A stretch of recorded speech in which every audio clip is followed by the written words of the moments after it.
Hey y'all, thanks for tuning back into Chickanic. I hope everybody's having a great week. Do not go anywhere because today I'm going to let you in on the top 5 most common parts that I sell that you probably do not need to buy.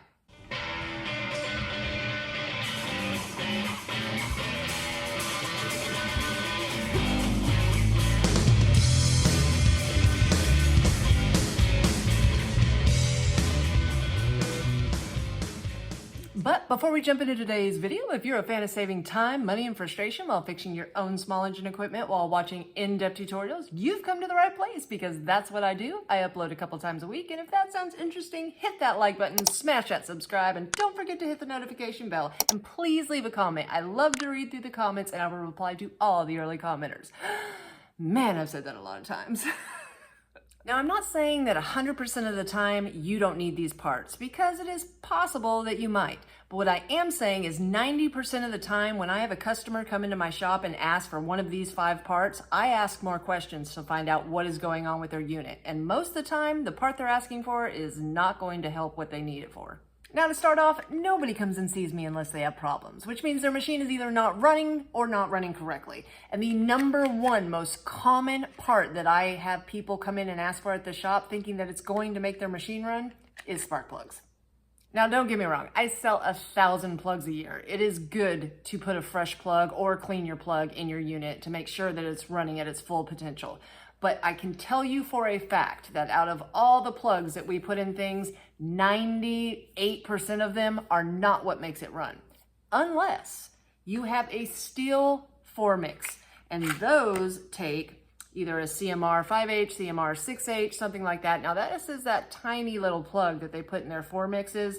And this is the only one that I see frequently that a plug will make it run. And you'll be able to totally tell when you pull your plug out and it looks like a chunk of coal sitting there, you know it's time to change it.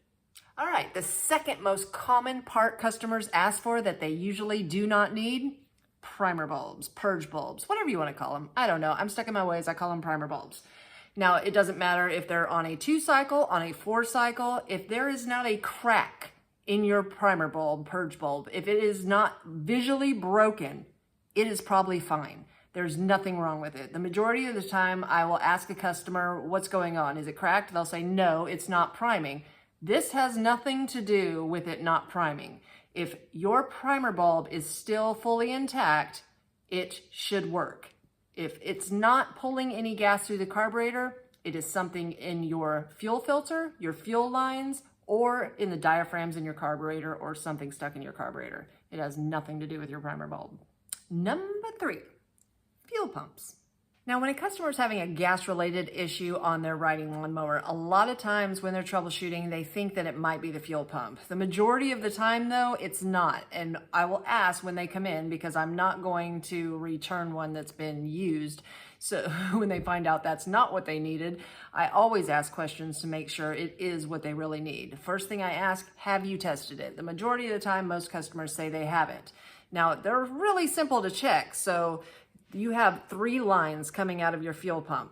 You have a line going to your gas tank, an impulse line that's either going to your oil tube or to your breather cover, and then you have a line going to your carburetor. As long as you leave the line going from your gas tank and the impulse line hooked up, you take the line off that's going to the carburetor, you try to start your lawnmower. If you see gas spouting out this way, it's still good. Now, if there is no gas spouting out, or this little vent right here, if you see oil coming out, because at times, if you had let your mower sit and the needle didn't shut off in your carburetor and gas flowed through your carburetor, through your cylinder and into your crankcase, it can fill up into your oil tube and you can actually have some real gooky stuff coming out of there and then it won't work either. But the majority of the time, these are fine and that's a simple way to check it. All right, so that brings us to the 4th most common part customers come in thinking it will get their mower started, and that is ignition switches. Now, the good thing about when a customer brings their ignition switch in to buy a new one is I'm able to test it right there on the counter and let them know if theirs is still good enough to get their mower started. So this is another one that's super easy to test if you have a multimeter. So depending on what switch you have, if it's a plastic switch like this, they're pretty good about actually putting the letters on the plastic base right here so you don't have to figure it out off the prongs. And you're going to want to find a B next to one of the prongs, which is your battery, and an S next to another prong, which is a starter. Now on this particular one, I have my B right here and my S over here. So I'm going to use the multimeter to make sure that this thing still has continuity.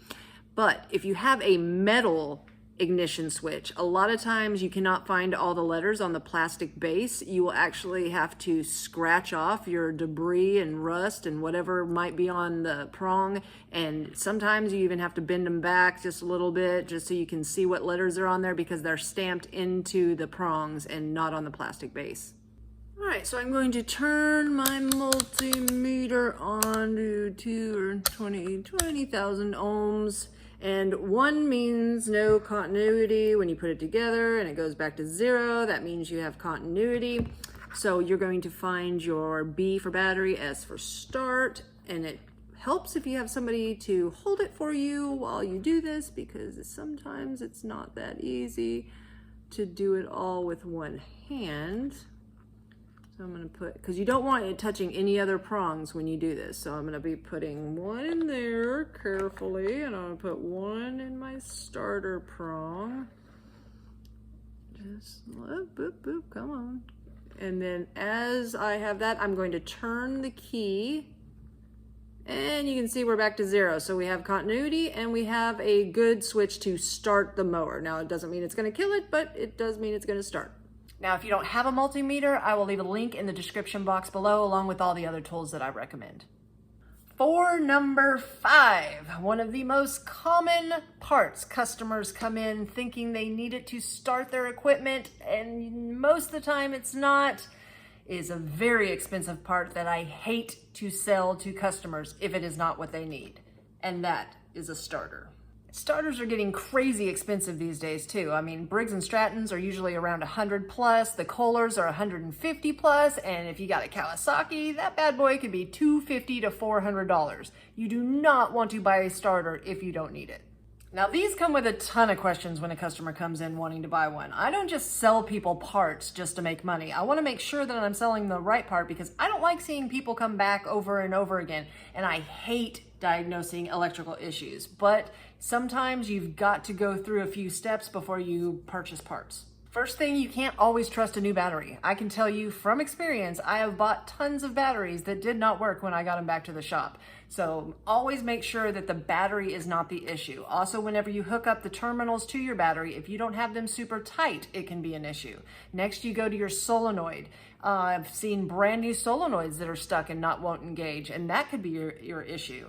I've seen fuses. People don't know that there's a fuse on their riding lawnmower. There is, and that can be blown.